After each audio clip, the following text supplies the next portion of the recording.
All right, everybody, welcome to the show here today. I have a special guest for y'all. Honored and privileged to be working here with Mr. Henry Stewart. He is the president of sales at Senior Life Services, the agency and IMO that is with, and I'm excited to have him on here today. Henry, how long have you been in the business, Mr. Stewart?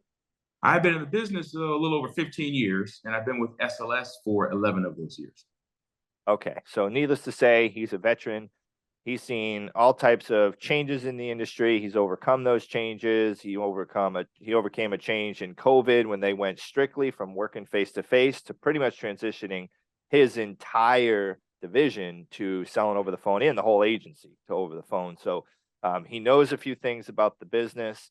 And what I'm going to have him talk to you all today about is aged leads, how to work them, some of the benefits, some of the advantages, maybe disadvantages, how a new agent can look at them, an experienced agent. But we're going to open the floor up to Mr. Stewart here. And if anybody has any questions for Henry, drop them in the comments of the video. By the way, subscribe to the channel, turn on post notifications. If you want to connect with Henry as well, I will drop some information in the description of how you can get in touch with him too after this. So Henry, what would you recommend that someone coming into the business start working age leads or start working brand new leads? If you were starting out, what would you do? Well, first of all, before I answer any questions, I refuse to move forward without giving JVE his props. He's got the best mullet in the industry, but he's so much more than a mullet. So much more than a mullet. So when we met him, we were super excited to have him come aboard. Great trainer, great team builder. And actually, he's been teaching us a thing or two about social media presence and all that good stuff. So a lot of times, if you heard about SLS, the first person you heard was probably Justin. So thanks, Justin, for making that introduction to our agency, and thank you for all your contributions. But to answer your question, so here I am, it's brand spanking new, and I got these age leads. The very first decision that I'm making probably is a financial decision as a new agent, right? So here's the calculation you're making. Somebody might be in your left ear, and they're saying, look, you need to get these brand new leads. They're great. They're screened. They've been through all this purification process. Somebody sprinkled holy water on them, and they're $50 per lead. So you're like, oh man, I want to get those because that's where all the sales are going to be. But me, Henry Stewart, I know what I know.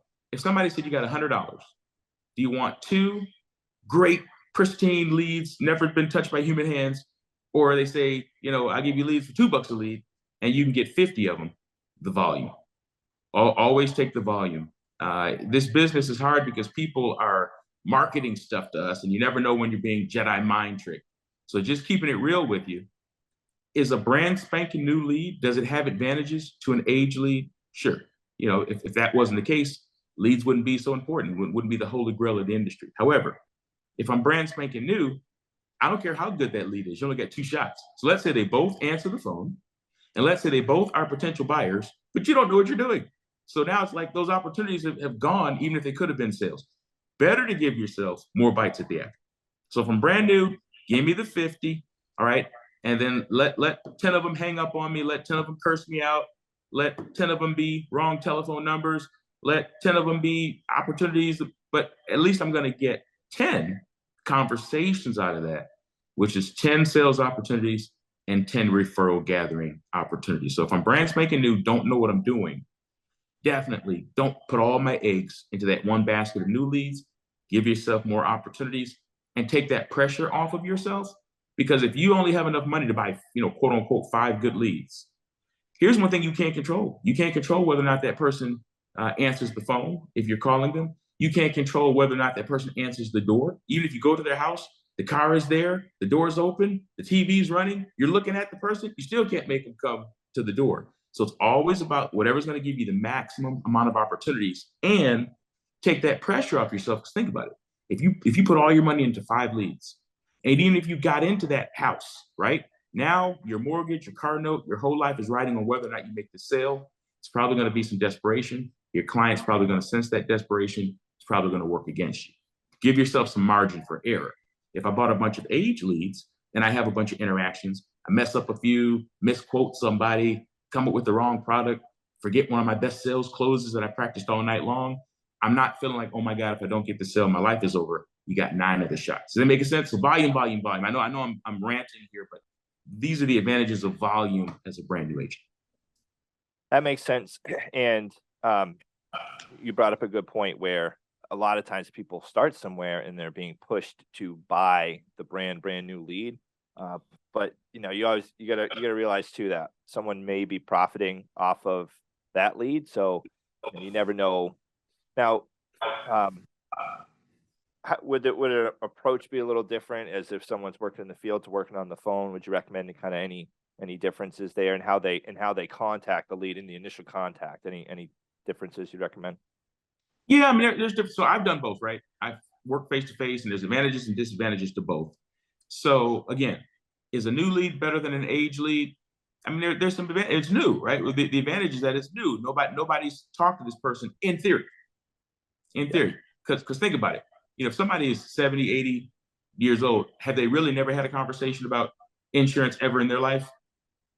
Probably not. So is there really a such thing as a new lead? Like you call somebody like, hey, I want to talk to you about insurance. They're like, how do you spell that? I've never heard of this.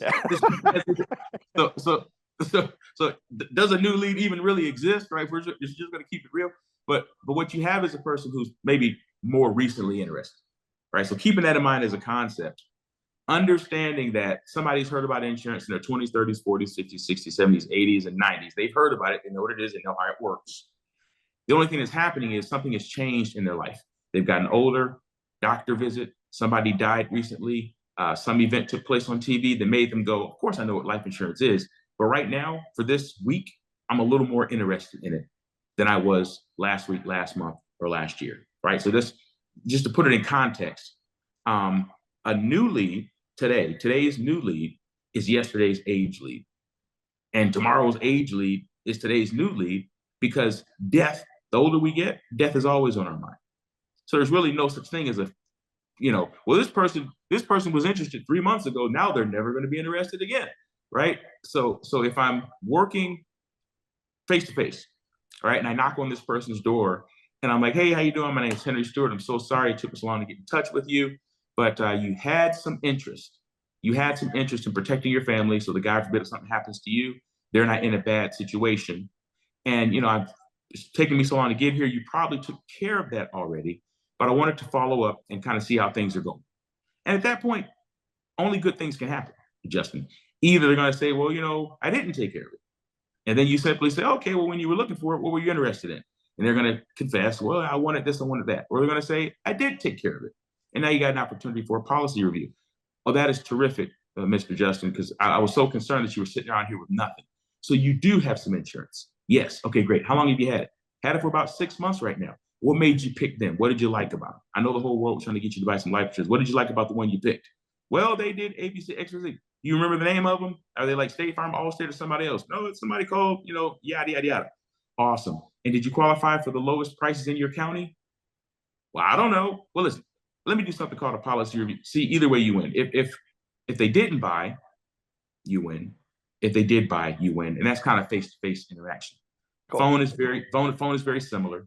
Right? Similar approach, just modify it to be speaking to somebody over the phone. Awesome. Cool. So on that subject too, because there's a lot of people who watch these videos who I get emails from that are like, hey, I'm working face to face. I want to make the transition to the phone. And fortunately, we're pretty lucky where we are, because it's like there's not as much risk of someone just jumping in right on the phone, right? It's like, hey, if you're working face to face, if you buy 30 direct mail leads and you go knock on everyone's door, it's really hard to not make a sale. But with telesales, it's easy to buy a bunch of leads, crank through them, and be like, wow, I just called 30 people, no one answered. Where am I at? So what unique challenges did you see agents when we had the transition? Did you see agents encounter from going face to face to the phone? How they overcome them? Maybe we could help some people watching this now. Well, part of it, when you're face to face, you're kind of reliant on the fact that I'm going to call this person. I'm going to try to schedule an appointment. And if they don't answer, no big deal. I'm going to drive by. I'm going to knock on their door. It's harder to say no to me face to face. And then worst case scenario, because I spent $1 bazillion on this lead, I'm trying to get my money's worth. And I'll drive and knock on some other doors in that neighborhood and try to wait to see if this person goes to sweep their front porch or, just get eye to eye with them. Back in the day, Justin, some of my favorite times to work leads, I figured out when the mailman came to those neighborhoods, and I'd be trailing right behind them, because the seniors, that curiosity couldn't they couldn't fight it, Justin. So they had to come to the mailbox. I'd be waiting for Mr. Jones. But, but anyway, the phone thing is harder though, because to your point, I'm in Kentucky, I'm calling Connecticut, and they're like, I'm not picking this phone up. I don't recognize the telephone number. So part of it is courage. Part of it is the courage to call that person more than one time, right? So you want to make sure that you put them in some type of tickler system. If you got some kind of CRM or whatever, make sure that curiosity, the same curiosity that makes you go open that mailbox, make sure that same curiosity is generated by who is this person that keeps calling me to try to talk to me about insurance. And you can also get creative with your messages as well. By creative, I don't mean lie. By creative, I mean entice the person to want to speak to you by the messages that you leave.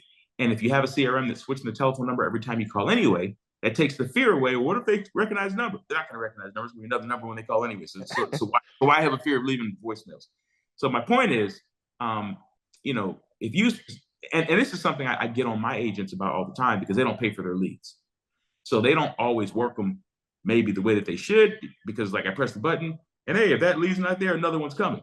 Now, if they bought these leads, like many of you have, they probably worked them a little tighter. So what I would say to you is remember that money that you spent on that lead and just keep calling until you get a yes or a no to that person, even if it takes you 6 months to have that conversation. Mm-hmm. Awesome. Cool. Now, Henry, by the way, if anybody wants to get in touch with you and reach out to you and pick your brain, or if they're interested in working with you or seeing what you could offer an agent here in the industry, what's the best way for someone to get in touch with you? I knew you were going to ask that question, and I'm the worst person to ask because I have a social media team that's working with me, and they probably can answer better than that. I'm like an old dog learning new tricks here, social media world.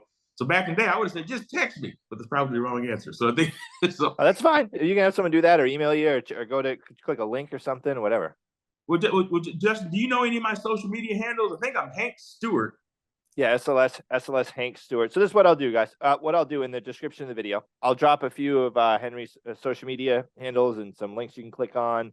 And I'll put another link there for an application if you want to be mentored by Henry, because he's been helping agents in the industry for 15 years now. I mean, or well, at least 10 that I know of. So, and you did before that. So with that being said, 15 years in the business, that's a long time. I mean, you people don't make 15 months less than much less 15 years. So why don't you tell us kind of a little bit about your story about getting into the industry? Maybe some people can see what it was like for Mr. Stewart before insurance and maybe the challenges you face, stuff like that. And it's kind of funny because hearing you say 15 years and you're saying 15 years because I said over 15 years, but I was sitting there doing the mental math and it's actually been 17 years. I got licensed back in 2006. When you get older, Justin, you start shaving years. But I'm already there. I'm shaving hairs. So I beat you. But well, let's see. So first of all, I started out in real estate, and when all that fell apart, I was trying to find a way to duplicate the income I was doing with real estate in another venue. And my dad had been in insurance back in the years. I swore that I would never be an insurance agent because I saw the rise and fall of Henry Stewart Sr. in the insurance industry. And I was like, I would never do that. And then, sure enough, I ended up doing that. So my dad's he would find that pretty funny. He passed in 2002 and I got my license in 2006. So he wasn't there to get the last laugh, but I'm sure we'll fill him in at some point. But so my first journey into the insurance industry, I started with a smaller agency and actually worked myself into a position there where I was managing partner of the agency, me and some other guys. And we were selling Medicare Advantage, Medicare supplements, and life insurance. And so actually did pretty well. We were selling face-to-face and went from a face-to-face model to selling over the phone. Back then, a bunch of laws changed, robo-dialers and all this other technological stuff flipped upside down.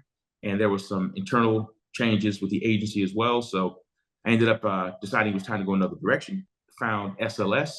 In between my old agency and SLS, I had a pretty good name. Believe it or not, Justin, back in the day, I was the Justin Van Eigen of 2010. So a lot of people, I was highly coveted. So a lot of the names that are pretty big right now, they weren't as big back then. They were building their organizations. And so I sat down, a lot of the 3-letter organizations, I sat down with the, then newly startups. I sat down with a lot of the big, just about any big name you can think of Yeah. I, took a helicopter ride, took a plane ride, went to restaurants, all this stuff to see if I'd be a good fit for them. They'd be a good fit for me. And after all those interviews of me and them and this and that, and whining and dining, I settled on SLS. And I settled on SLS because one thing that SLS was all about was making sure the agent won first. And that was always my model. The agent, like right now, the SLS model is partner for life. Prior to that, the model with the organization I was coming from, our model was people before profits. So there was some synergy there. And I was looking for an organization who puts the client first, puts the agent first. Because if you do that, the agency is going to win anyway. Correct. So coming here, I was starting out in a position similar to yours, and then eventually ended up in executive leadership. And over that time, from kind of seeing everybody's model, from recruiting so many people from so many different organizations, hearing their story, what's it like to be here? What's it like to be there? Why are you here with us instead of over there with them? From me personally understanding their models, from talking to some of the guys and gals at the tops of these organizations, it's how I got this bucket of information that's up there in my head. So if there's anything up here that I can help you with, even if you're not a member of the SLS family, if you're struggling through something, if there's some philosophical question that somebody's putting in front of you, like, should I sell whole life versus term? Or, should I be selling universal life policies? What are the pros and cons? Whatever's happening in your world, if we got some information that can keep you from wasting 6 to 12 months of your life trying to figure it out, let us know, 100%. Awesome. Thanks, man. So, next thing I want to ask here is if someone is brand new getting into the business, which I get a lot of viewers, I probably have pretty high attrition with viewers, right? People 12 months from now, a lot of my viewers won't be in the business. But what advice and what tips would you give someone to make sure that in 12 months from now they can still be in the business and maybe have a channel of their own that I'm learning from? So. Hey, and if they do have a channel, Justin, they can invite us and we'll come talk on their channel too. If you want to hear us, you'll be older by then, so we might be too old. You want to listen to the old guys, but no, man, it's like the insurance business. What I have found over the years interacting with agents is that they kind of get messed up. Like to be successful, you got to work your business like a job to get paid like a boss, right? So the challenge I've seen is that many people are coming into this independent, self-employed environment coming from a W-2 environment in many cases. And so they kind of come over here like, yay, now I'm free. And now I don't have to work. And it's like, you were busting it for $32,000 a year working at job X. And now nobody's telling you what to do. And some people just don't realize that they're as undisciplined as they truly are. So probably piece of advice number one, yeah, you're self-employed. Don't put the emphasis on the self, put the emphasis on the employed. You're just as employed as you were before you got your insurance license. So you still need to wake up on time, still need to start your day early, still need to work late until you've accomplished your task. You still have a new job to learn. I don't know what it is. Actually, I do know what it is. The insurance industry is great at promoting itself. So when you walk it, not you, Justin, but a lot of these other YouTube channels and this and that, they paint this picture of, oh yeah, you're going to walk in, you're going to get your license, you're going to buy my book or my video or my tape. You're going to spend, give me your credit card. We're going to hook you up on some leads. See you next week at the top. And it's like, no business works that way. So I don't know why people expect to come into the insurance. Like if you were in the concrete business, we're going to start building streets or something. Nobody would expect to go out, buy a dump truck and be rich next month. But something about the insurance industry, like, well, I got to learn stuff. Yeah, you got to learn stuff. So it's work ethic. It's understanding this is new. So yeah, you got to learn your agent guides and your products and sales strategies and things of that nature. And then in addition to work ethic and understanding that you got to learn stuff, mental toughness. A lot of agents come in and it's like they're not expecting adversity. It's almost like, you go through the fireman's academy and you get your fancy hat and all your stuff, the bell rings, and all of a sudden you're like, I got to actually put out fires? Yeah. You got to put out fires. That's what you went to school for. So Justin, tough, man. It's like if you're coming in, manage your expectations. Don't limit your expectations, but manage your expectations and understand you're not going to be rich by next Tuesday. Hard work, putting in the effort to learn, and then having the mental toughness that when that sale charges back or that client gets upset with you, or you don't close that, the client says, call me back tomorrow, I'm going to buy $1 bazillion worth of insurance, and they never pick the phone up again. Be tough enough to get through that. I could talk on and on, but those are probably the three major things to grab onto. Awesome. Great. Thank you for that. And I think too, like, the insurance business has such an easy barrier to entry in terms of, like, you get your license. Now I have a business. And if you look at any other business out there, like if you wanted to open a pizza place, you could have a lot of money. If you want to open shoot, it may cost the kid with a lemonade stand more money to set that up than get an insurance license, So a lot of lemons, man. Yeah. So, especially some companies sponsor and stuff like that. So like sometimes it can be really easy to get in, and we underestimate how much challenge it takes. And then also, I think sometimes people think like, just because I can talk, I should be good at sales. But it's like, hey, I may be good at like hockey, but if I want to get better at basketball, I got to shoot shots. It's not like I'm going to take one shot and be like, yeah, this ain't for me, and then stop.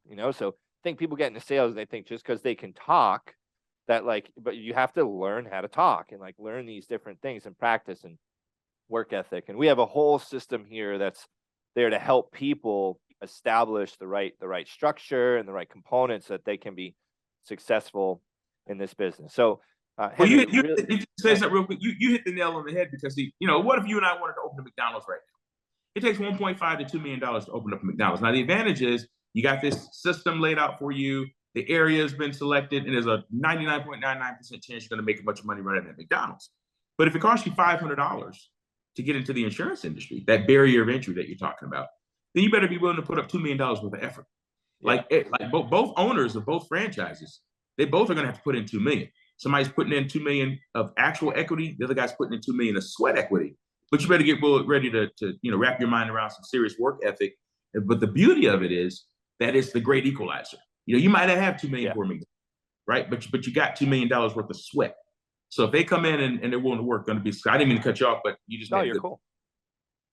No, it's so true. It's like this business is set up like the person who outworks the next person is usually going to be the person who wins. I've seen so many agents come in. I'm like, man, that person's totally gonna kill it. They sound so talented, and then they can fizzle out or crush it, and then.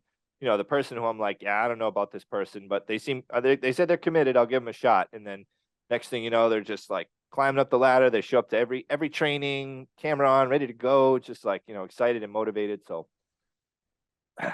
awesome, Henry, really, really appreciate having you on here today. Like I said, if anybody wants to get in touch with Henry or is interested in potentially working with Henry, then all you got to do is check in the description of the video. I'm going to have some information there. And also throughout the video, I'm going to have some stuff pop up on the screen so that you'll be able to get in touch with him pretty easily. Thank you so much, Henry. And guys, you want to check out this next video coming up. It's going to help you learn even more on how to sell aged final expense leads over the phone. Thank you all.